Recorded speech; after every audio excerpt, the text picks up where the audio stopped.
Welcome to Wanderlust Unleashed, the podcast for travelers who crave adventure. I'm your host, Avery.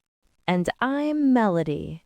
Today, we're diving into one of the most romantic, efficient, and breathtaking ways to see a continent, exploring Europe by train.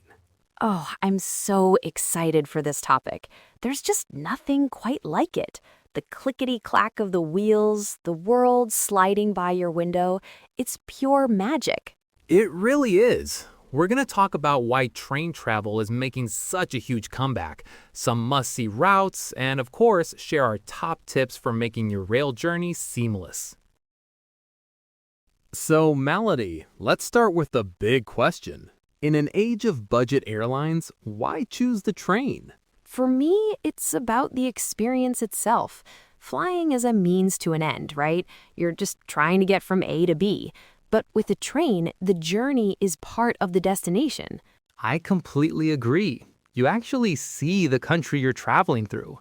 You watch the landscape change from rolling hills to dramatic mountains, from bustling cities to tiny, picturesque villages. Exactly. And you arrive in the heart of the city, not at an airport an hour away. You just step off the train and your adventure begins immediately. No long security lines, no baggage claim stress. That's a huge point. The convenience is unbeatable. And let's not forget the sustainability aspect. It's a much greener way to travel. Absolutely. It feels good to know you're reducing your carbon footprint while having an incredible time.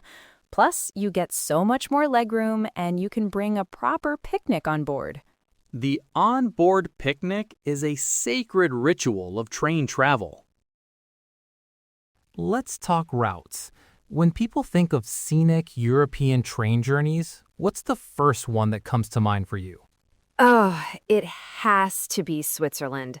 Something like the Glacier Express or the Bernina Express, winding through the Swiss Alps, past snow-capped peaks, and over those incredible viaducts. It's like something out of a movie. Right. It's a journey you take specifically for the views. But what about more practical, but still beautiful, routes connecting major cities? I love the journey from Florence to Rome in Italy. You're zipping through the Tuscan countryside on a high-speed train, seeing those classic cypress trees and vineyards.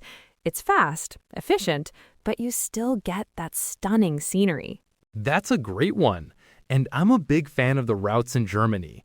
The trip along the Rhine River Valley from Mainz to Koblenz is spectacular. You're passing dozens of medieval castles perched on the hillsides. Yes, and you can just hop on and off regional trains to explore the little wine towns along the way. It's so flexible. It really is. Another favorite of mine is the West Highland Line in Scotland. It goes over the Glenfinnan Viaduct, which Harry Potter fans will definitely recognize. The landscapes are just so wild and epic.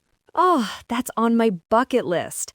The contrast between these epic scenic journeys and the super efficient high-speed networks in places like France, Spain, and Germany is what makes European train travel so versatile. Okay, so let's get into the practical side. Someone's inspired, they want to book a trip. What's the number one tip for booking train tickets in Europe? Book in advance, especially for high-speed or long-distance trains. Just like with flights, the prices can shoot up as the travel date gets closer. You can save a massive amount of money by booking 2 or 3 months ahead. That's crucial advice. Now, what about rail passes? The famous Eurail or Interrail pass, is it still worth it? That's the million-dollar question. It really depends on your travel style. If you want total flexibility to be able to wake up and decide to go to a new city on a whim, then a pass is fantastic. But if you have a fixed itinerary and only plan on taking a few long-distance journeys, it's often cheaper to just buy those point-to-point tickets in advance. You have to do the math for your specific trip. Good point. And people should remember that even with a pass, you often still need to pay for a seat reservation on high-speed or overnight trains. That can add up.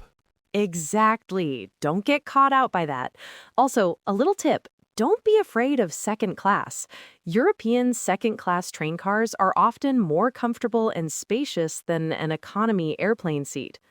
For sure. And my tip would be to pack light. You'll likely be lifting your suitcase on and off the train yourself, and storage space can sometimes be limited. A manageable suitcase or a backpack is your best friend. Oh, 100%.